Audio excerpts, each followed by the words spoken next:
we should call maintenance. I'll fix it. I'm gonna fix it. Concentrate it, maintain it, maintain control. Maintenance complete.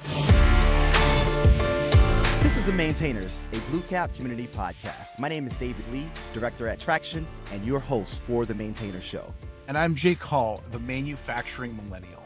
On today's episode, we're joined by a friend and colleague that I've known for a long time, Nikki Gonzalez. She's the head of partnership at QuoteBeam. You probably also know her from being a co-host of the podcast Automation Ladies. And she has an incredible background and story being in the manufacturing and automation industry for a long time. So Nikki, thank you for joining us today. Thanks for having me, guys. Fantastic. Before we get kicked in, a word from our sponsor. This podcast is brought to you by Traction. Traction offers streamlined hardware and software solutions designed to make maintenance more reliable and profitable. Their AI-powered condition monitoring and asset management solution predicts machine failures and unplanned downtime, allowing clients to save an average of $10 million every trimester. It's artificial intelligence quarterbacking your maintenance.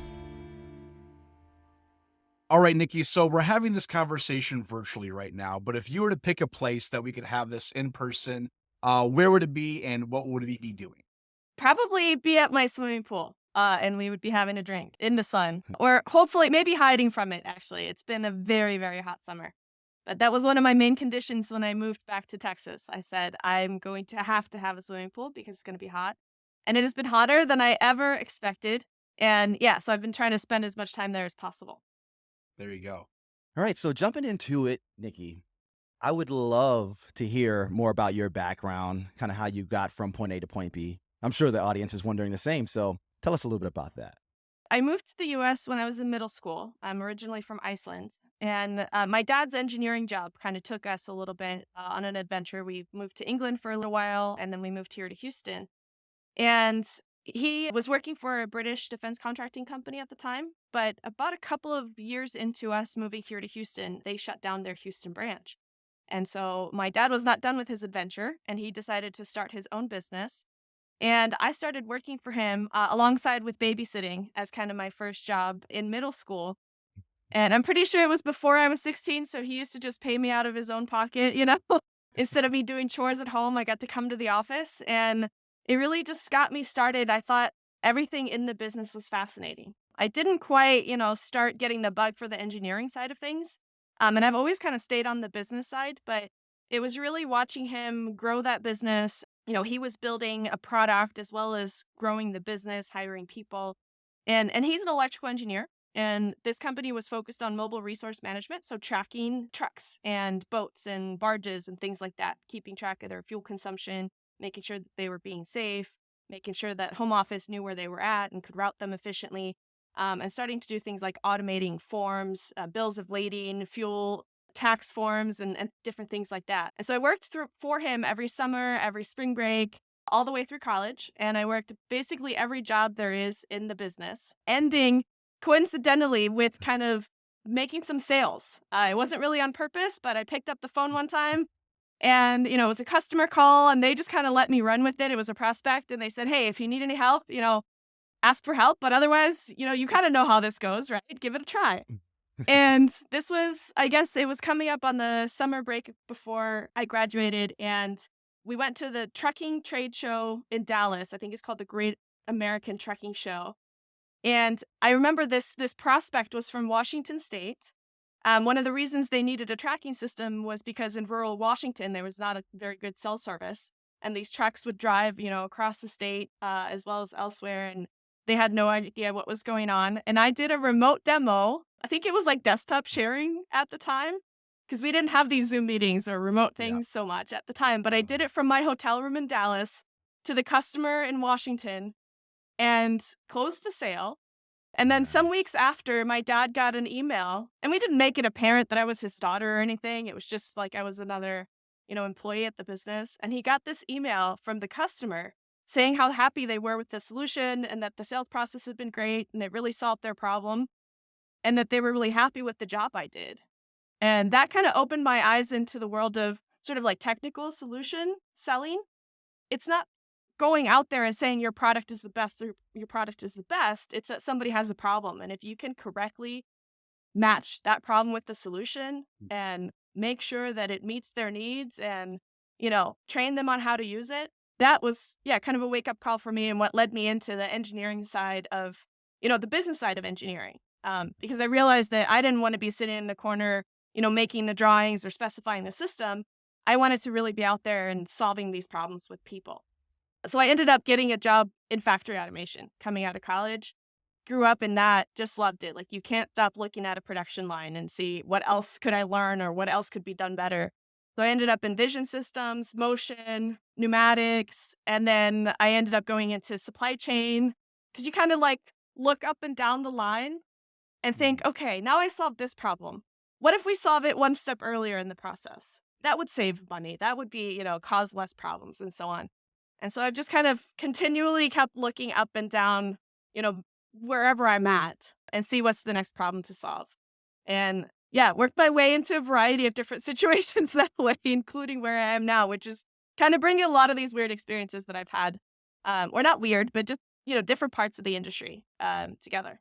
That's Awesome. Yeah. What a cool background. Okay. Yeah, what a cool background. What a depth of experience that you've had. And, now that we've got to know a little bit more about Nikki, we're going to jump into our first segment called the Maintainer Mashup, where we're going to dive into the deeper discussions around equipment, management, and the teams and how you make maintenance more reliable. Maintenance required. Listen, I maintain myself. Maintain course. Maintain speed. I gotta maintain respect.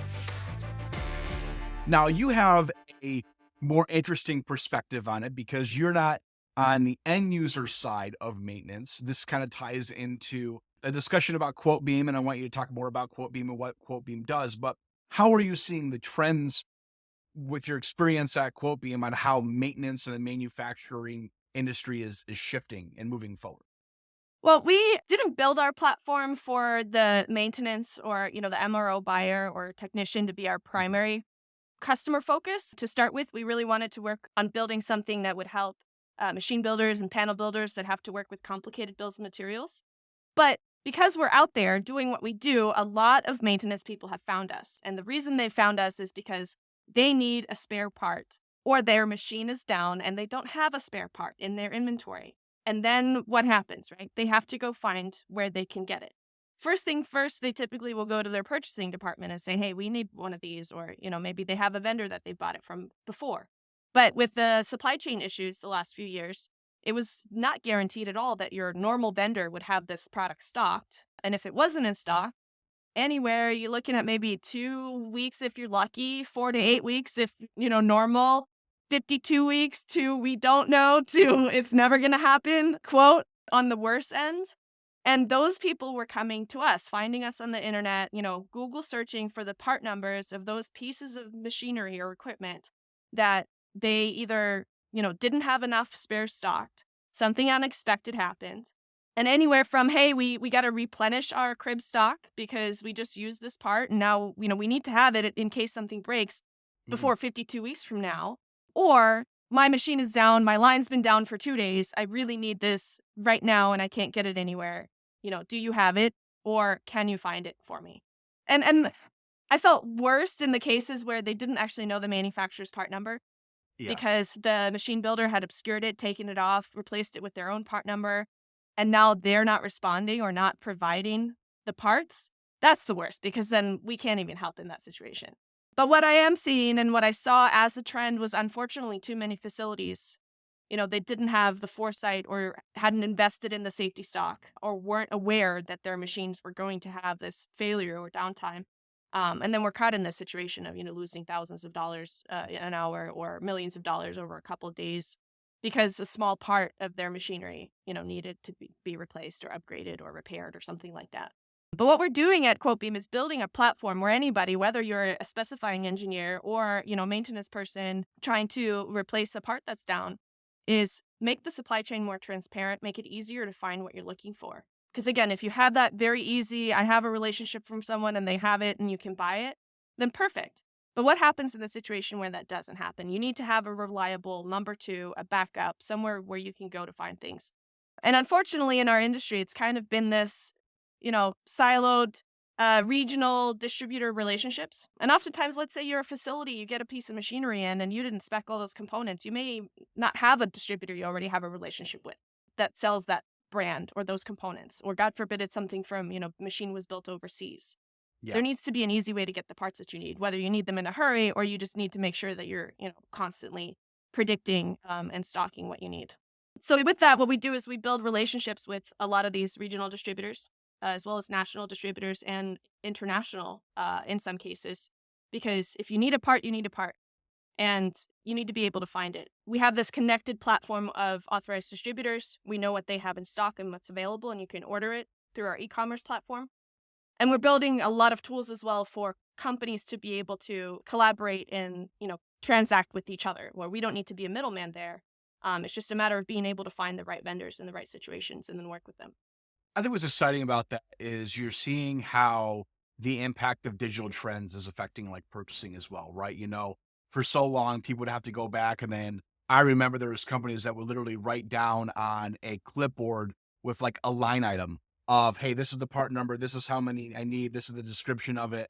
And then they would go drop it off, put it in an envelope and do that. Now we're seeing a trend of manufacturers, buying online and buying digitally. I think it's exciting to see that transition. Mm-hmm.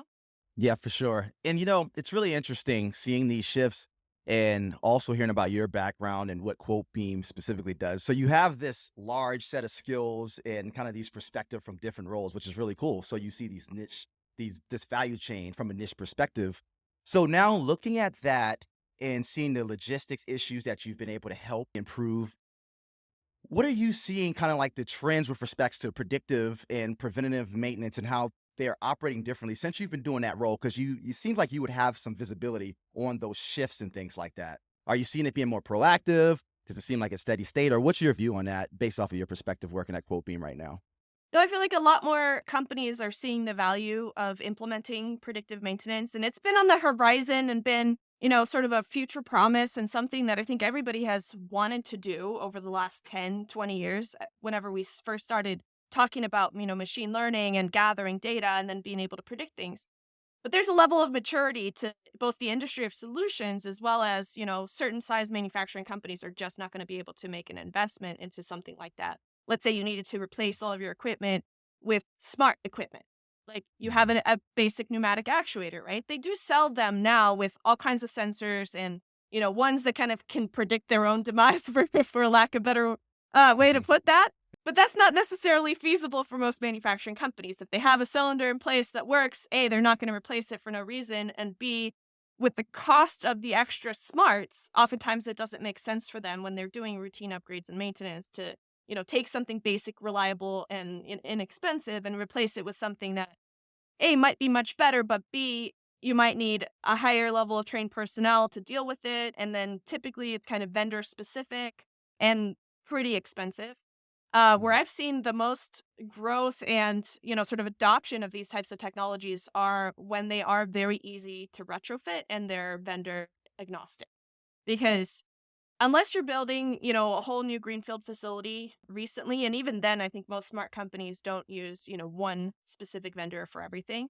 You're going to have a mixture of different machinery of different ages from different OEMs with different, manufacturers' equipment, different types of technologies installed. So you have to find something that you can really get in easily. You don't need a high level of expertise on the ground to be able to implement. And you need something that you can give you ROI pretty quickly.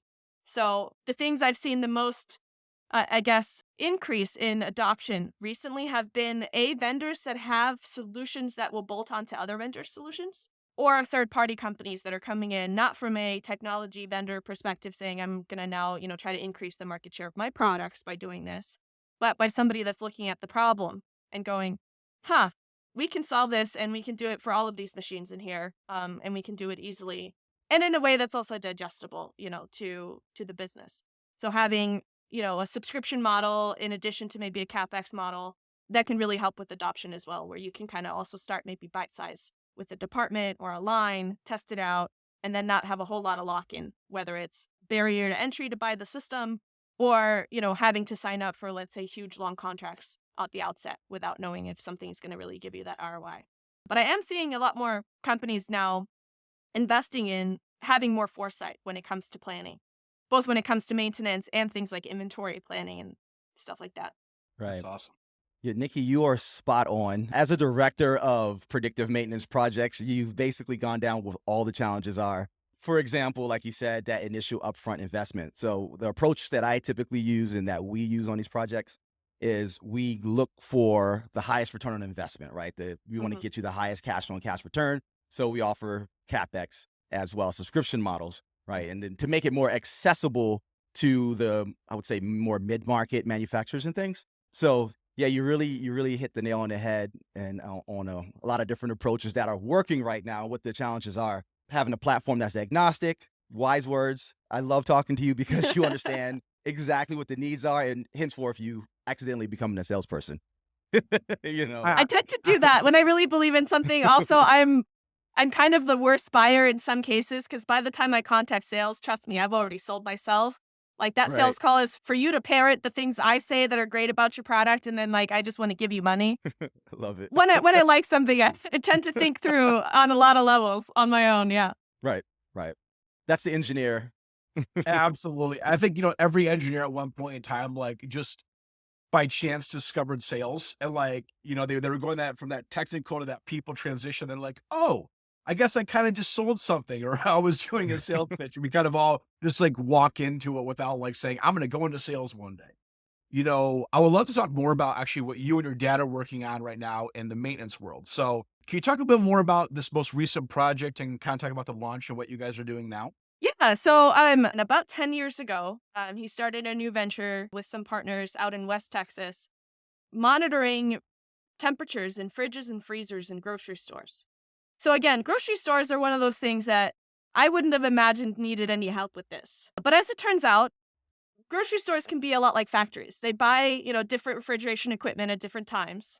And all of these different pieces of equipment do come with typically some sort of sensor, but they have to be calibrated. You want to make sure that product that is supposed to be stored at freezing temperature, doesn't just get left out and then, or the freezer's down for days and then somebody buys it and gets, food poisoning. But it's not that easy, again, with these different manufacturers of the equipment. So he was brought in to tie these sensors into all the equipment and then bring that data to the cloud and visualize it in a way that made it easy for maintenance to be able to keep track of, basically do predictive maintenance, but with the people's expertise at looking at the data. Because at the time as well, we didn't have this easy use of like AI models and things like that. It was really just bringing that relevant, usable information to the people, A, routing the standard service calls, then B, when they had an emergency service call, they could take a look at the data and have a pretty good idea of what they needed to bring to the site. They built that system and worked with a refrigeration service company partner that would really go implement it into the stores. So that's kind of the distribution channel, because it's the maintenance company that benefits because they can be a lot smarter about their operations, not have to make unnecessary service calls. They can route things better, right? And at the same time, customer also saves a lot of money because if you tune up their equipment to work as it should, it typically starts off by an immediate energy savings because a lot of equipment's working harder than it needs to. And then 2, less emergency service calls because they catch problems earlier on and are able to put them into the routine service maintenance calls that they would going to be doing anyway. And so everybody saves money. And, that was kind of a side project that my dad was brought into because he had a lot of expertise with sensors, with cloud data, with visualization, and these sorts of things that he used to do for the trucks, right? And they ended up selling this, basically that's this refrigeration service company, I think sold the system into every single one of their stores because why wouldn't they? Yeah. And just over the years, we've gathered more and more data. We know exactly what types of failures look like across this group of stores, different kinds. And so now after about 10 years of this, and it's such a success story, it's like, Dad, I told him, I was like, you got to stop being the best kept secret. People need to know that this is out there and available. And it's, it's a small company, but they're not a startup because they've been running, 20 something stores for over a decade. They know exactly what they're doing. So now he's kind of finally taking the company full time, has structured the partnership to be able to go out and expand. He's bringing it on a new website. It's called Uptime Intelligence. And it's really just very laser focused on uptime for fridges and freezers in grocery stores and convenience stores. what we've proven is the benefits are really there and they're very quick to get. Like that ROI, like you mentioned, David, you find that, high ROI use case. And for us, it's pretty much any store that hasn't been monitoring this, the immediate savings in just tuning things properly is right there. It pays for itself in no time. So I had a lot of parallels to that business when I heard about Traction and learned Right. about your system initially. And so many of them are the same. Definitely a lot of similarities when it comes to predictive maintenance. And it sounds like both ventures you've been pretty successful at. So I love hearing about it. Our next segment is what's in your toolkit, right? We're gonna fix it. Get the tool. Pick the one right tool. The right tool for the right job. I'd like to focus on you specifically from a practical perspective, because you obviously have all this experience and success. When it comes to getting the job done, whether it be your business ventures or dealing with maintenance in these actual facilities, what's in your toolkit? What are you using from a practical perspective to help you do your job, whether that be finding the right customers or whether it be understanding their technology, their needs, etc.? What do you use that you could share that may be beneficial to others? I think the simplest answer to that question would be my network, because I Got don't it. have the tools for most things that I embark on. I have a little bit of a crazy knack for wanting to do things I don't know how to do. And a lot of, I think, my success with any kind of new venture is being very willing to admit right away that I don't know most of the answers. And what I need to know is the right people that know the answers to my questions, and to be able to Right. respect. And, I learned this early on being in sales with engineers. When I wasn't the application engineer as well, or I had a technology that I didn't know well enough myself, I would always go to, my apps engineers that had expertise in that particular area. And the ability to relate enough to them and make them feel like they should help me versus alienating them by pretending that I know better, I found that to serve me very, very well in any of the endeavors that I've taken on.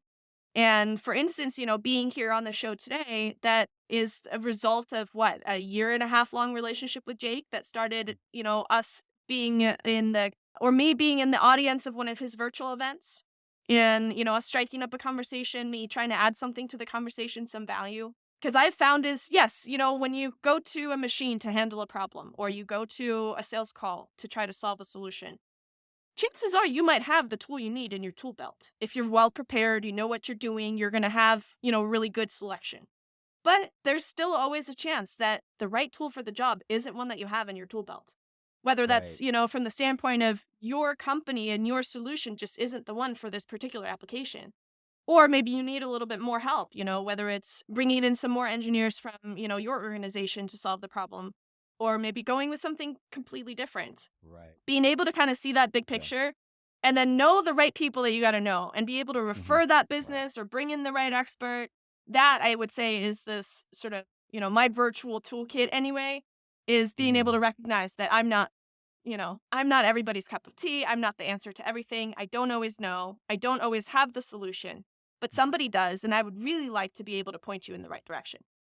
And I think that's Right. what's so cool about, this idea of the toolkit, right? Because we might have a set of tools that we have that we're able to apply. And instead of going to the store and buying another tool and hoping it's going to work, you go and talk to your friends, you talk to your colleagues, you talk to the other professionals, and you say, hey, this is the problem. What should I get? And because a lot of times, instead of going out there and trying the tool and testing it yourself, it's phenomenal having that network. And in this case of, you, Nikki, building your personal brand, you've been able to hear a lot of stories, hear a lot of solutions, hear a lot of discussions, talk to manufacturers and end users, and find out, what works for them. And that kind of ties into what you're doing with Automation Ladies, and maybe talk a little bit more about your podcast and what you're doing there, where you're also going around and hearing stories. And I think that's how you and David actually met. Yep. Was through that. So can you dive more into Automation Ladies a little bit and what you're doing with it? Yeah, absolutely. And I'll take the opportunity as well to point out I'm wearing a blue cap today. I thought that would be fitting. The Quote Beam cap is dark blue, but it actually just, while I was on vacation recently, my team, which we have grown now, and we are 50-50 male and female on our team at this point, which I'm pretty proud of because it wasn't that easy to get there with the, just the talent pipeline. There's not as many candidates. But they changed their color and the logo to purple. So next time you see me, I will probably have a purple cap on. And I do wear a purple hat sometimes because Automation Ladies, my podcast, is purple, and we have hats now as well. So Automation Ladies was something that I started a little over a year ago, I guess. And again, when I connected with Jake and kind of saw that there was a little bit more personal branding and networking, and I don't really like to say influencing or influencers, but there were just people out there having more conversations, creating more content in our industry than there ever had been in the past. And I found Chris Lukey's podcast, Manufacturing Happy Hour, which I thought was amazing, and a few more. But again, kind of, typical story in this industry, I generally had not had that many women that I was working, especially not like around my age or having things in common with me. I had one friend, Annie, at Kians, who we were both into snowboarding, so we went snowboarding at Tahoe. But otherwise, it was not too common to meet other women that you'd get to kind of geek out with. And I thought to myself, people had been saying to me for years that I should have a podcast or do this or that. I always thought, no, you're crazy. I sound terrible. I sound like a 12-year-old girl, and who would want to listen to me? I know I say some interesting things sometimes, but they're mixed in with 90% more talk that is not that interesting. But having just seen these people go out there and be brave and put themselves out there to, yes, criticism, but also support. And coming in with, a new company that didn't really have a network. We were remote. It was right at the tail end of COVID. How do I build a community and a network? For myself to feel, like I have someone to work with, because I worked with two people and neither one of them worked with me, right? I worked from home. And I found my co-host, Ali G, on LinkedIn, and she was posting a lot of cool educational content. How does this valve work from YouTube? And turns out that we had both lived in the Seattle area. We were around the same age. We're actually born in the same year. And Courtney Fernandez and a few of the other women, we started a little group chat. And I thought, hey, there's probably a bunch of us out there like us that are on their own little island at their facility or, in their hometown, where maybe they have a great community, maybe they don't. Maybe they wish that they had other women to talk to that were into, controls engineering and robots and the stuff that we are. And so we started the podcast for that reason, to try to get our conversations, our point of, perspective out there, which is why we interview a lot of people that are on other podcasts. I just always say, hey, if there's two women interviewing you, it's going to be a different interview than what you did with, this CEO or another person. But the other thing was really just to open ourselves up to be that community for women that are out there in these industries that maybe they don't have it locally. I think that jumps into this third segment that I'm going to talk about, and I'm going to go right back to what you're talking about. It's the future of factories. Meet the future! To our futures. What future? The factory. My factory. Everybody's factory. I love your factory. My factory, my rules. And a lot of times we talk about the future of factories with technology, but I want to talk about the future of factory of workforce. Yeah. So what advice would you go out there and give women who want to enter the manufacturing and maintenance industry? And what advice would you give organizations to maybe bring more diversity? I would say both sides, go for it. You're going to have to work for it. Okay? So it's not as simple as, oh, come join the trades or go work in manufacturing and it's all rainbows and butterflies and wonderful all the time.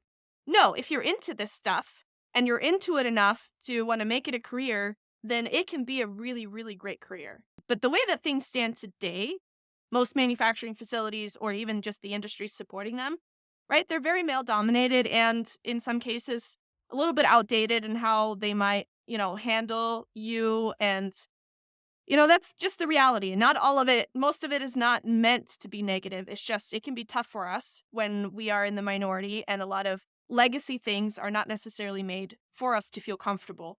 But that doesn't mean that you shouldn't do it or that you should be afraid to do it or that it's not for you. What I would say based on my learnings as well is if you end up in this, if you like the job, but you don't like where you're working, you don't like your facility, your coworkers, your management, there is a whole industry out there and there are great companies.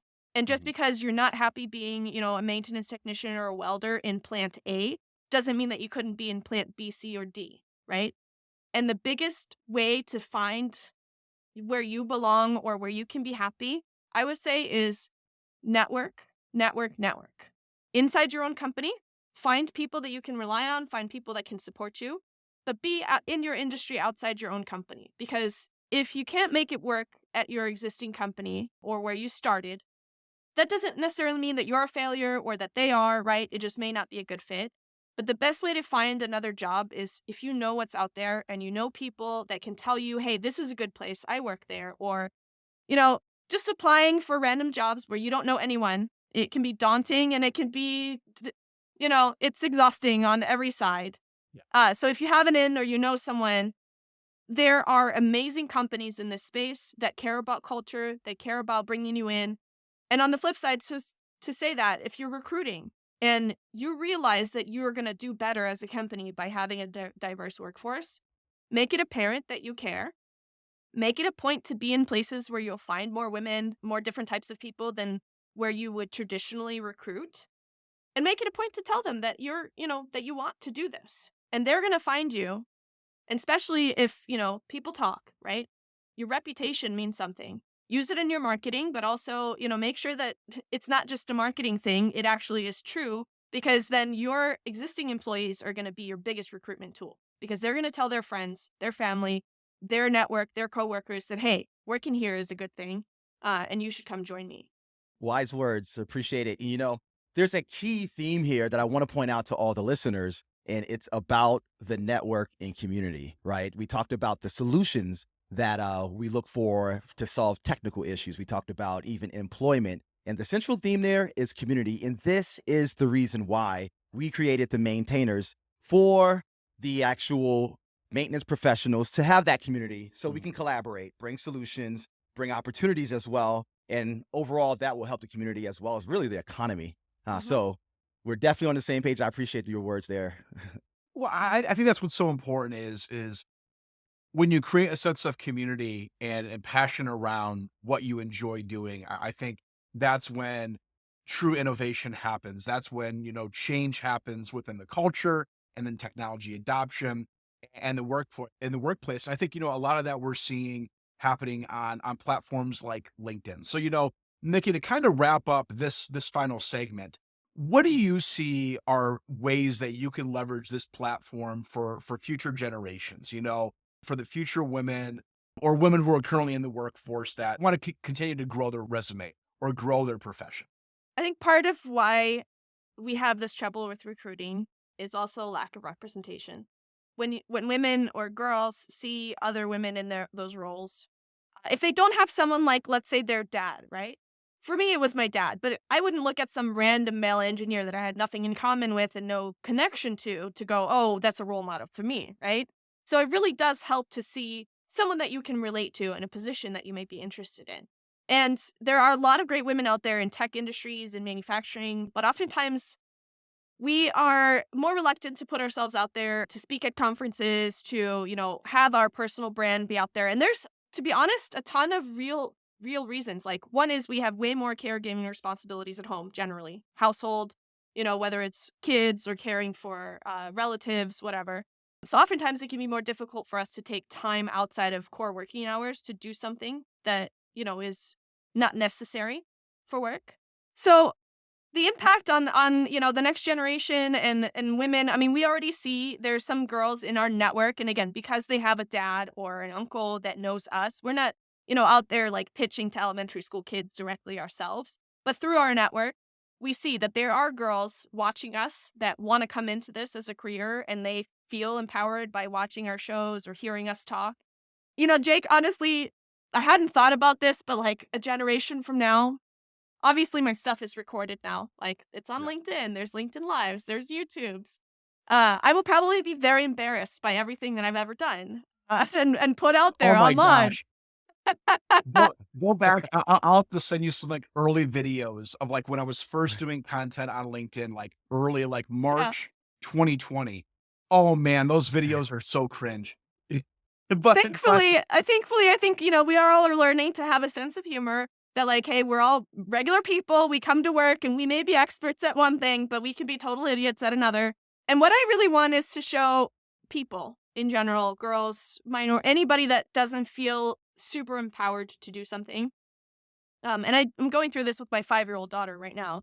She'll try something for the first time and she'll be bad at it and she gets really frustrated. She's like, I'm terrible at this. And I'm like, you just tried that for the first time. Of course you're going to be terrible. You're going to be very bad until you do it a lot and then you get better and better. And that's how you learn. And I think we've kind of had this corporate polish on us for a long time. Work and personal are separate. You know, you got to show only your achievements and only, you know, the things that make you great and an expert. And, you know, everything else, it happened behind the scenes, right? We're in this age now of like, people can see the bloopers and the B-reels and it's okay. And they kind of like it because now they realize that you're real and they can relate to you too.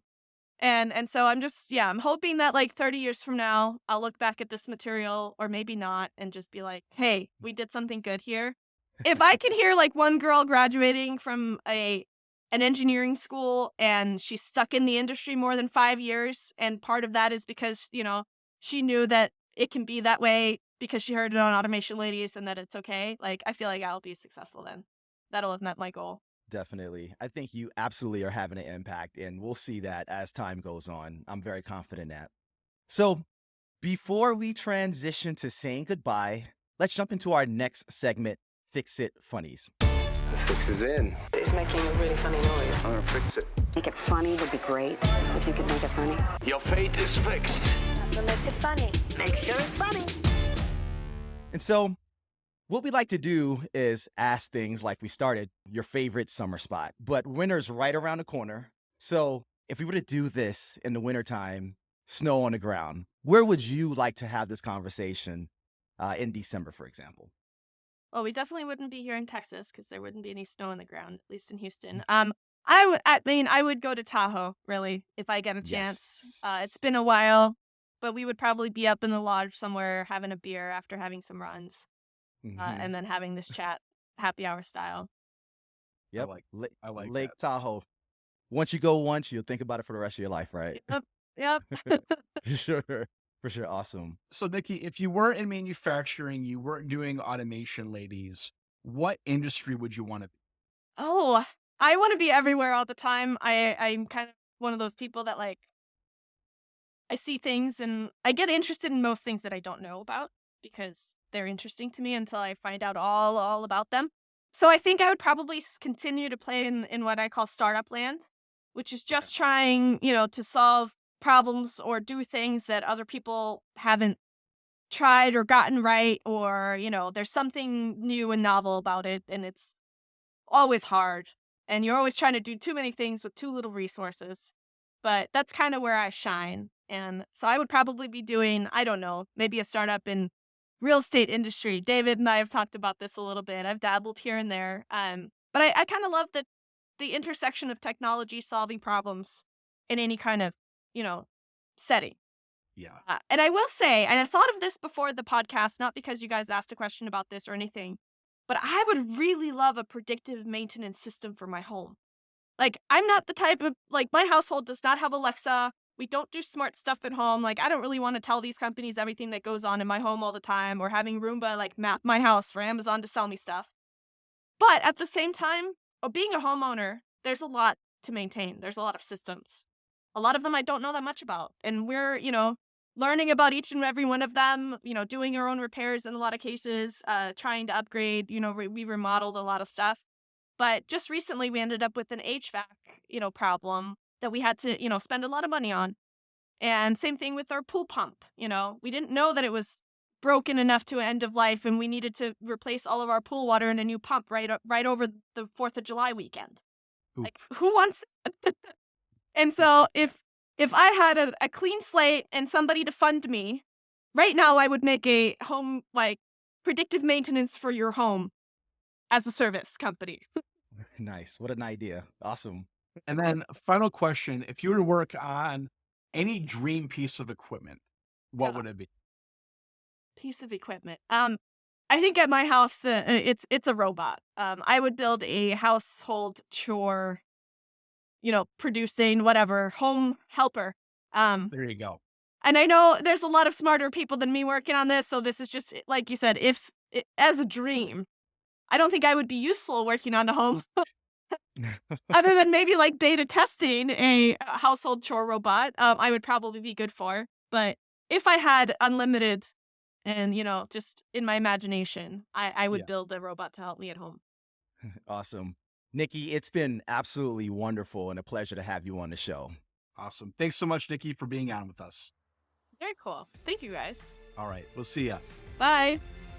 This has been another episode of The Maintainers, a Blue Cap community podcast. Be sure to subscribe so you can get updates every time we launch a new episode. This podcast is brought to you by Traction. Traction offers streamlined hardware and software solutions designed to make maintenance more reliable and profitable. Their AI-powered condition monitoring and asset management solution predicts machine failures and unplanned downtime, allowing clients to save an average of $10 million every trimester. It's artificial intelligence quarterbacking your maintenance.